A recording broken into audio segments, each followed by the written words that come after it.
तो फ्रेंड्स, आज इस वीडियो में हम लोग pavement quality concrete PQC concrete की बात करेंगे। तो अभी ये मैंने खोला हुआ है, ये मॉर्थ है। मॉर्थ का सेक्शन 600 का 602 पार्ट सीमेंट कंक्रीट पेवमेंट। इसका स्कोप है work shell consist of construction of unreinforced dowel jointed plane cement concrete. Grade भले ही इसका M40 हो, लेकिन ये पीसीसी के ग्रेड में ही आता है। सिर्फ इसके जॉइंट जो होते हैं 3 से 5 मीटर पे as per design and drawing conditions हम उसको यूज़ करते हैं। और जॉइंट पे to transfer load from one slab to other हम उसमें डॉवेल प्रोवाइड करते हैं। तो सोर्स ऑफ मटेरियल की बात करें तो कॉन्ट्रैक्टर जो है उसको पहले बताना होता है सोर्स, उस हिसाब से उसको डिज़ाइन मिक्स बना के एटलीस्ट 45 डेज़ पहले दिखाना होता है। लेकिन जनरली गवर्नमेंट प्रोजेक्ट्स में क्या होता है कि हर area wise location wise government design mix देती है, उस हिसाब से एग्जीक्यूट होता है। सीमेंट की बात करें तो एटलीस्ट 43 ग्रेड पीपीसी या फिर ओपीसी दोनों यूज़ कर सकते हैं, जो मतलब हमारे डिज़ाइन क्राइटेरिया को फुलफ़िल करे और सिचुएशन जिस हिसाब का हो उस हिसाब से। फ्लाई ऐश जो है up to 20% by weight of cementitious material ही यूज़ कर सकते हैं, उससे ज़्यादा यूज़ नहीं कर सकते। बाकी कहीं कहीं पे आपको GGBS granular glass slag blast furnace का जो मटेरियल होता है वो यूज़ करते हैं। कहीं कहीं फाइबर भी डालते हैं, प्लास्टिक के फाइबर बीट्स होते हैं, वो क्रैक को विजिबल होने से बचाते हैं। एडमिक्सचर की बात करें तो एडमिक्सचर जो है IS 9103 और 6925 के हिसाब से जो भी वर्केबिलिटी को इन्हेंस करने के लिए, सेटिंग टाइम बढ़ाने के लिए, अगर बैचिंग प्लांट हमारा 15-20 किलोमीटर दूर हो और लाने में टाइम लगे तो वो होता है। बाकी और भी बहुत तरह के जो है रिटार्डर्स एक्सेलरेटर्स यूज़ करते हैं हम लोग। सिलिका फ्यूम अगर यूज़ करना है may be use as an admixture 3 to 10% of cement इसको हम यूज़ कर सकते हैं। फाइबर भी IRC SP46 के अकॉर्डिंग क्रैकिंग को अवॉइड करने के लिए और श्रिंकेज क्रैक से थोड़ा सा मतलब कम करने के लिए उसको यूज़ कर सकते हैं। इफेक्टिव डायमीटर 10 to 100 माइक्रोन उसका होना चाहिए, 6 to 48 mm का, जिसकी स्पेसिफिक ग्रेविटी 1 से ज़्यादा हो, यानी कि वाटर से ज़्यादा हो। सॉरी।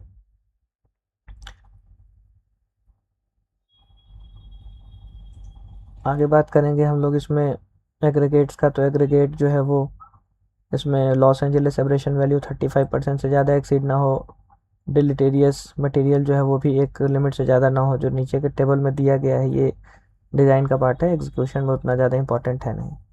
फिर कोर्स एग्रीगेट की बात करें तो मैक्सिमम साइज़ जो है उसका वो 31.5 mm से ज़्यादा नहीं होना चाहिए।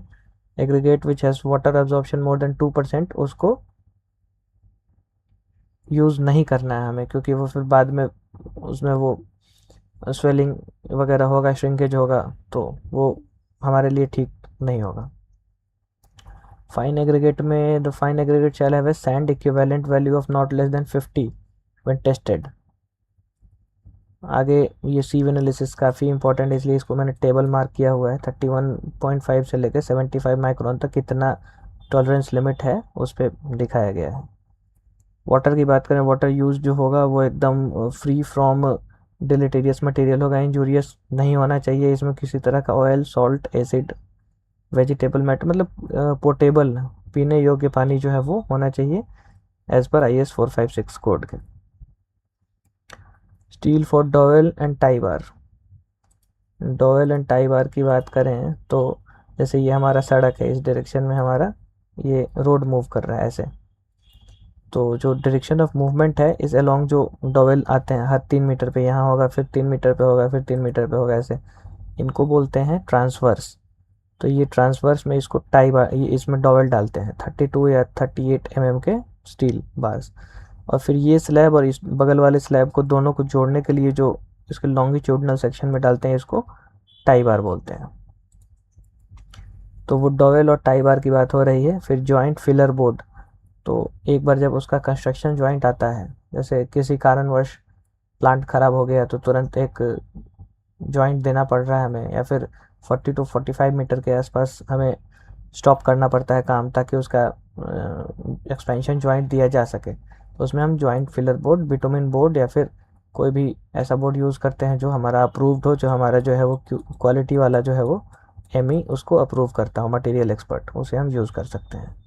जॉइंट सीलिंग कंपाउंड की बात करें तो IRC 57 जो कहता है, और हॉट अप्लाइड सीलेंट जो मैं जिस प्रोजेक्ट में काम कर रहा हूँ उस पर हमने हॉट अप्लाइड सीलेंट IS 1834 के हिसाब से यूज़ किया है।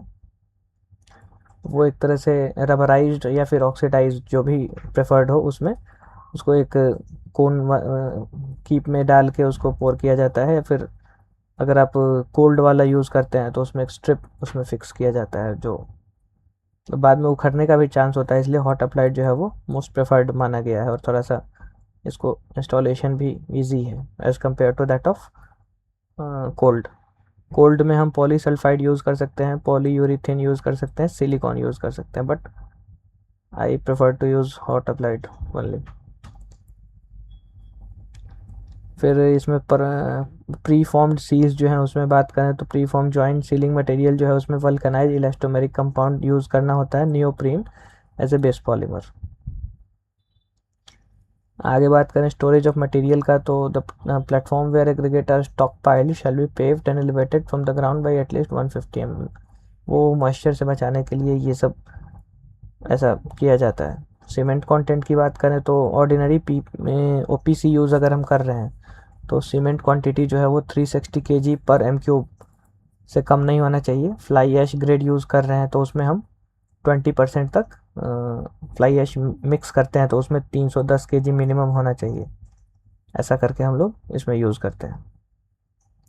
कंक्रीट स्ट्रेंथ की बात करें तो कैरेक्टरिस्टिक फ्लेक्सुरल स्ट्रेंथ जो है ये 4.5 मेगापास्कल मिनिमम होना चाहिए प्लस 1.65s, या फिर उसके जो बीम है उसको टेस्ट करने के उसमें जैसे उसके शेयर टेस्ट को यूज़ करने के लिए जो शेयर स्ट्रेंथ कितना है वो बीम भी हम कास्ट करते हैं, तो उस हिसाब से हमें देखना होता है। बाकी वर्केबिलिटी की बात करें तो वर्केबिलिटी ऑफ कंक्रीट जो है वो shall be adequate for concreting to be fully compacted and finished without undue flow. कुछ प्राइवेसी रीजंस की वजह से मैं आपको अपने डिज़ाइन मिक्स तो दिखा नहीं सकता अभी, लेकिन 24 to 30 mm स्लम्प जो था वो हमारे साइड पे अप्रूव था। 30 mm तक चलेगा ±5, यानी कि आप 19 mm to 35 mm तक स्लम्प का यूज़ कर सकते हैं। 19 mm काफ़ी हार्ड हो जाता है, वो TM से डल नहीं सकता, और हम लोगों ने स्लिप फॉर्म नहीं यूज़ किया था, हम लोगों ने फिक्स फॉर्म पेवर यूज़ किया था, तो वो practically was not possible. Slump range जो है 25 ±15 जो है वो रीज़नेबल है पेविंग के लिए, सबसे बेस्ट पेविंग होती है इसमें। ज़्यादा पानी होने पे फिर वो श्रिंकेज क्रैक होने का डर होता है, और ज़्यादा टाइट माल होने पे वो आपका प्रॉपरली कॉम्पैक्ट नहीं हो पाएगा, तो फिर वो हनी कॉम होने का डर होता है। IRC 44 है, डिज़ाइन मिक्स की बात करता है। ये कॉन्ट्रैक्टर शैल कैरी आउट लेबोरेटरी ट्रायल, वो कॉन्ट्रैक्टर के स्कोप में होता है, क्यूब टेस्ट कराना, उसके डिज़ाइन मिक्स बनवाना, ये सब वो अपने स्कोप पे करते हैं। फिर इसमें ये सब बेस की बात की गई, concrete pavement shall be laid over the sub base constructed in accordance. Sub base यानी कि DLC जो आपने की हुई है पहले से, ड्राई लीन कॉन्क्रीट। तो सबसे पहले क्या है, हमारा नीचे होता है सब ग्रेड यानी कि मिट्टी, सब ग्रेड के ऊपर हमारा आता है GSB सेकेंड लेयर, GSB के लेयर के बाद हमारा आता है DLC थर्ड लेयर, इसके बाद सबसे लास्ट जो आता है ये हमारा आता है PQC, ये हमारा फाइनल लेयर है। तो ये DLC के जस्ट बाद DLC और PQC को सेपरेट करने के लिए एक 125 माइक्रोन का थिक ट्रांसपेरेंट या फिर वाइट कलर का शीट बिछाया जाता है। वो शीट जो है ये 125 माइक्रोन, ये नंबर काफ़ी इंपॉर्टेंट है, ये याद होना चाहिए। कुछ लोग 124 को अलग भी कुछ बोल देते हैं, तो ये इंटरव्यू वगैरह में पूछते हैं लोग, तो 125 माइक्रोन का बिछा के, और एटलीस्ट एंड्स पे 300 mm का ओवरलैप होना चाहिए, ताकि वहाँ से कुछ उसका स्लरी वगैरह जो है वो लीक ना करे, और उसके ऊपर हम PQC करते हैं। जॉइंट्स की बात करें तो कई तरह के जॉइंट्स होते हैं, कंस्ट्रक्शन जॉइंट होते हैं, कॉन्ट्रैक्शन जॉइंट होते हैं, और भी मतलब अलग अलग तरह के जॉइंट्स होते हैं जो भी आते हैं, हम लोग इसको कास्टिंग करेंगे उस टाइम। सबसे पहले ट्रांसवर्स जॉइंट की बात करें तो ये मान के चलते हैं ये हमारा रोड जा रहा है, तो ये ऐसे एक ऐसे हमने डाला, पैनल्स डाले 4-4, 5-5 मीटर के, तो यहाँ से 40-50 मीटर जाने के बाद एक ऐसा टाइम आएगा जो 50 मीटर के अंदर हमें देना ही है, वरना उसमें क्रैक आएंगे। तो यहाँ पे काम हम बंद कर रहे हैं, तो यहाँ पे हम एक कंस्ट्रक्शन जॉइंट देंगे, यहाँ पे डॉवेल निकाल के उसको छोड़ देंगे। फिर नेक्स्ट डे, अगले दिन हम यहाँ से काम शुरू करेंगे। तो यहाँ पे 20 mm का बोर्ड देते हैं एक्सपेंशन को उसके ये करने के लिए, और कंस्ट्रक्शन के टाइम पे अगर कुछ वो हो तो आगे बढ़ने के लिए वो बोर्ड दे के फिर डॉवेल लगा के हम आगे बढ़ते हैं। फिर 50 मीटर पे हम आगे ऐसा करते चलते हैं, तो क्रैक आने के चांसेस मिनिमाइज हो जाते हैं।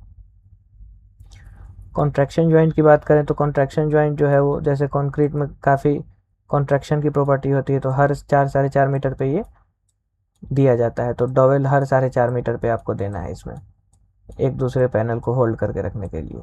और जैसे ही ये कास्ट होता है, कास्ट होने के 12 टू 24 आवर्स के बीच में हमें इसकी इनिशियल कटिंग करनी होती है। इनिशियल कटिंग जो है मॉर्थ के हिसाब से 1/3 तक किया जाता है, 1/3 टू 1/4 डेप्थ तक। जैसे मान लीजिए आपका 300 का आपका डेप्थ है टोटल, तो इसमें आप 1/3 तक इसका मिनिमम आप कटिंग करेंगे। 110 mm कटिंग आपको करना है,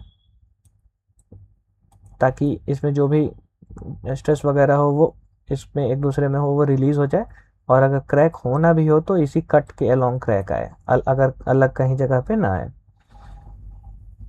ट्रांसवर्स कंस्ट्रक्शन जॉइंट की बात करें तो after minimum 40 days of curing OPC के केस में, और पीबीसी है तो फ्लाई ऐश बेस्ड है तो फॉर 16 डेज, कंस्ट्रक्शन जॉइंट जो है उसको वाइड करके, जैसे पहले हम काटते हैं तो 3 से 5 mm के ब्लेड से काटते हैं इनिशियल कटिंग, और फाइनल कटिंग को 8 mm के ब्लेड से काट के फिर उसको हम लोग फिलर मटेरियल से उसको सील कर देते हैं।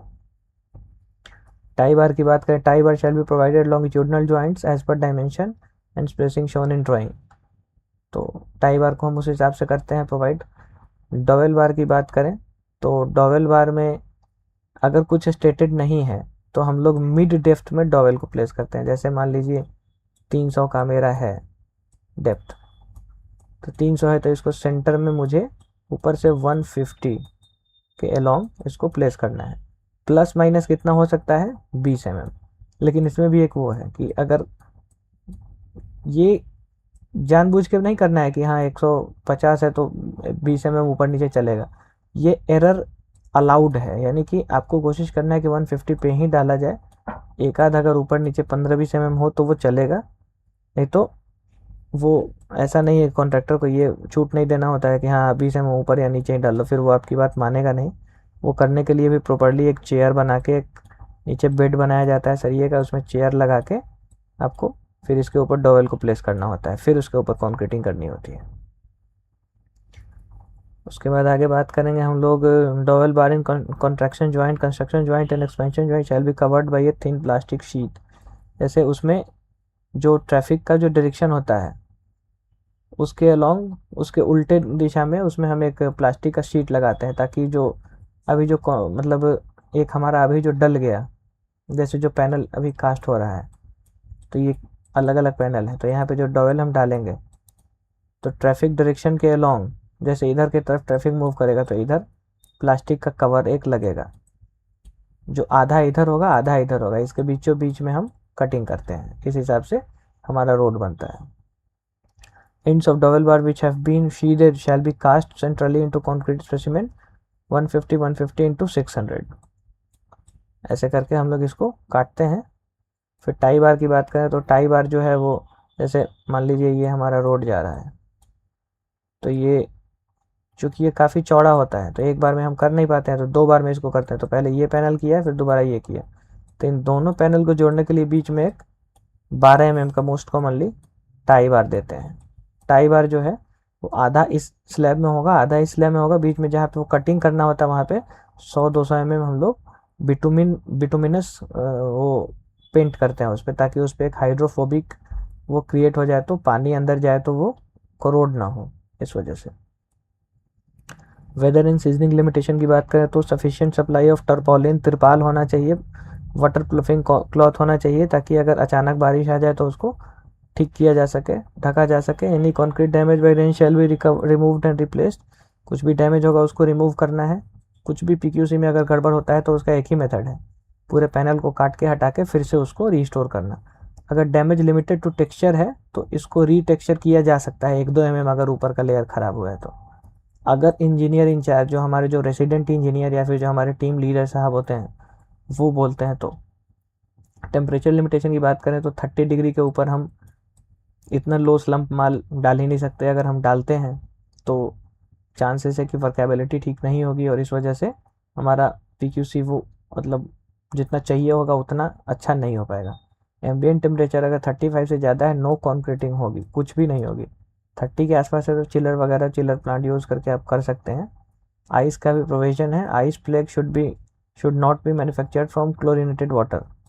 IRC 15 कहता है कि अगर आप आइस वाटर यूज़ करते हैं तो क्लोरिनेटेड वाटर यूज़ नहीं करना है, क्योंकि क्लोरिनेटेड वाटर जो है वो कमर्शियली जल्दी आइस बना देता है, तो वो एक केमिकल रिच हो गया तो उसको यूज़ नहीं करना है। कॉन्क्रीटिंग जो है वो भी तब भी नहीं करना है जब टेम्परेचर 5 डिग्री से बिलो है, क्योंकि उससे क्या है ना कि वो फ्रॉस्ट इफेक्ट हो जाता है, बाद में वो कंक्रीट जमने शुरू हो जाता है। फिर बात करें फिक्स्ड फॉर्म पेविंग की, सस्ता है, 15-20 लाख रुपए का आता है। इस तरह का पेवर होता है, इसमें लाइन से वाइब्रेटर्स लगे होते हैं, इसने कम लगाया है, एक यहाँ से यहाँ तक 7-8 वाइब्रेटर होते हैं। ये फॉर्मवर्क ये व्हील्स पे और ये पैनल पे आगे की तरफ मूव करता है, यहाँ पे ऑपरेटर बैठ कर ऑपरेट करता है और इस पर काम किया जाता है। फिर बात करें स्लिप फॉर्म पेविंग का, तो स्लिप फॉर्म पेविंग आपको दिखाता हूँ। ये करोड़ों की मशीन है, 3-4 करोड़ 5 करोड़ तक इसका प्राइस आता है। इसके दोनों साइड ये लगे होते हैं, बीच में इसके सेंसर लगे होते हैं इस साइड यहाँ पे, तो सेंसर सेंस करते हुए जाता है। ये वायर गेज आप देख रहे हैं यहाँ से वहाँ तक ठोक के इस पर तार बांधा हुआ है, उसी इसका जो वायर का लेवल होगा उसी को सेंस करते हुए ये पेव करता जाता है। तो ये लार्ज स्केल कंस्ट्रक्शन के लिए यूज़ किया जाता है। उसके बाद बात करें बैचिंग एंड मिक्सिंग का, तो वो तो आपका क्वालिटी वालों का पार्ट है, एग्जीक्यूशन में उतना ज़्यादा उसका यूज़ है नहीं। बैचिंग एंड मिक्सिंग वो मटेरियल एक्सपर्ट का काम है, वो वहाँ पे बैचिंग प्लांट पे बैठ के देखना। Equipment for proportioning of material and paving की बात करें तो water shall be measured by volume के हिसाब से वाटर को मेजर करना है। और the capacity of batching and mixing shall be at least 25% higher than the proposed capacity of the laying paving equipment. मतलब ऐसा ना हो कि हमारा जो पेवर है वो बैठा रहे और उसको माल ना मिले। इससे क्या होता है ना कि लो स्लम का आइटम है, तो इसमें अगर विदिन 30 मिनट अगर इसको कंक्रीट की आपूर्ति नहीं की गई तो उसमें ना कोल्ड ज्वाइंट्स पड़ने के चांसेस हैं। और कोई भी कॉन्ट्रैक्टर है वो जल्दी आधे घंटे पे वो एक्सपेंशन ज्वाइंट या कंस्ट्रक्शन ज्वाइंट देना चाहता नहीं है, तो बिना मतलब का तू मैं होता है। इसलिए जो भी मशीन का जो कैपेसिटी है वो पेवर के कैपेसिटी से एटलीस्ट 25% हाइयर होनी चाहिए, ताकि उसको सही टाइम से कंक्रीट जो है वो मिलता रहे। बैचिंग प्लांट और इक्विपमेंट की बात करें, batch plant shall be equipped with a suitable non resettable batch counter. ये मोस्ट इंपॉर्टेंट चीज़ है, क्योंकि बहुत सारे लोग हेर फेर भी करते हैं, बैच रिपोर्ट्स को चेंज कर देते हैं। तो उसमें क्या है कि ऐसा होना चाहिए कि उसको दोबारा रीसेट ना किया जा सके, जो करेक्टली इंडिकेट करे कि कितने बैच निकले हैं, कितना कंक्रीट निकला है, कोई एडिटिंग तो नहीं हुई है उसमें। ये ऑनलाइन वाले जो बैचेस होते हैं मैकेंस के, मैं ज़्यादातर मैंने मैकेंस M35 M18 ये सब यूज़ किया है, उसमें हमने ये ऑब्जर्व किया है कि काफ़ी एक्यूरेट बैचेस निकलते हैं, तो वो भी एक मैटर करता है। Weighing device shall have an accuracy within ±1%। IS 4925 batching plant का कोड है, IS 4925। ये कहता है कि 1% जो है वो क्वांटिटी ऑफ वेरिएशन होना चाहिए सीमेंट का, और बाकी एडमिक्सचर का ±2% इन रेस्पेक्ट ऑफ एग्रीगेट, तभी हमारा जो है वो बैच प्रॉपर बन के तैयार होगा। आगे बात करें, batching plant shall be calibrated in the beginning and thereafter that suitable interval not exceeding 1 month. Within 1 month batching plant जो है वो आपका कैलिब्रेट होते रहना चाहिए, एटलीस्ट उसका वेइंग स्केल तो कैलिब्रेट होना ही चाहिए। और छोटे छोटे बैचेस निकाल के जनरली 0.25 MQ पर बैच निकाल के बैचिंग प्लांट कैलिब्रेट किया जाता है।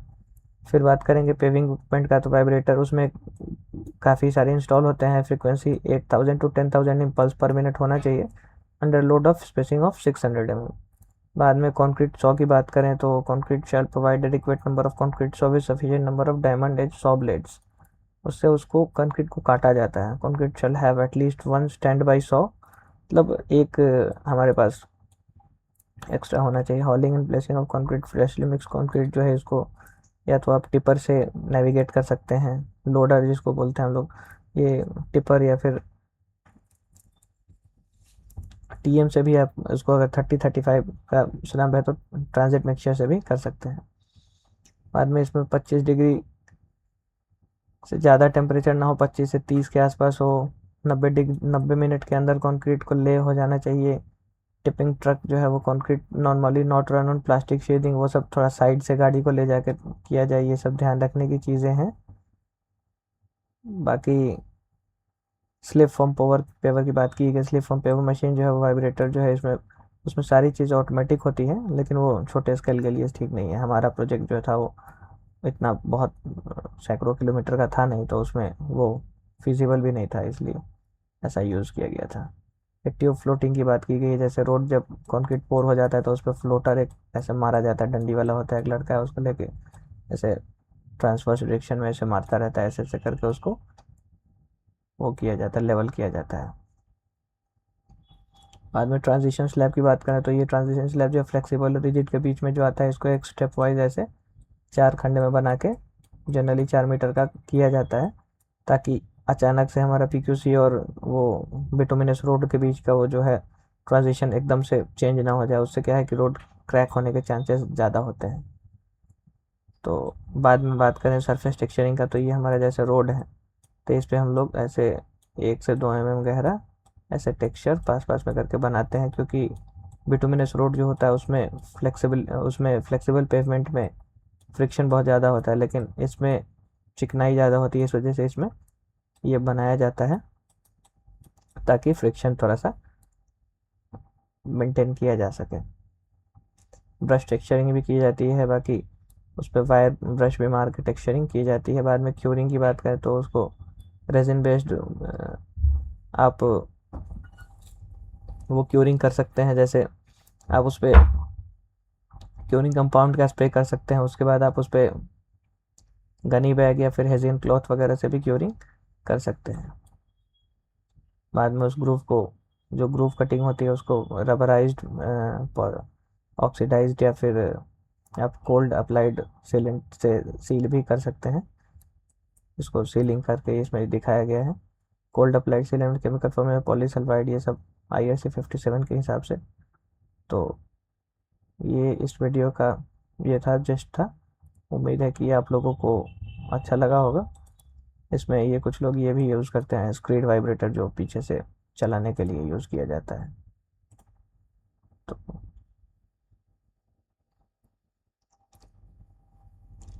यही था इस वीडियो का एंड। लास्ट में सीमेंट कंक्रीट पेमेंट स्लैब जो है उसमें अगर क्रैक सेवरिटी ज़्यादा हो, 0.5 mm single discrete crack, multiple में ट्रांसफर क्रैक वो 3 mm से ज़्यादा हो, तो उसको रिमूव करके दोबारा रिप्लेस किया जाता है। SP 83 IRC का ये कहता है। तो बाकी ये मेजरमेंट ऑफ फॉर पेमेंट है, ये सब तो छोटी चीज़ें हैं, ये सब आपको पता ही होगा। उम्मीद करता हूँ ये वीडियो आप लोगों को काफ़ी इन्फॉर्मेटिव लगा होगा।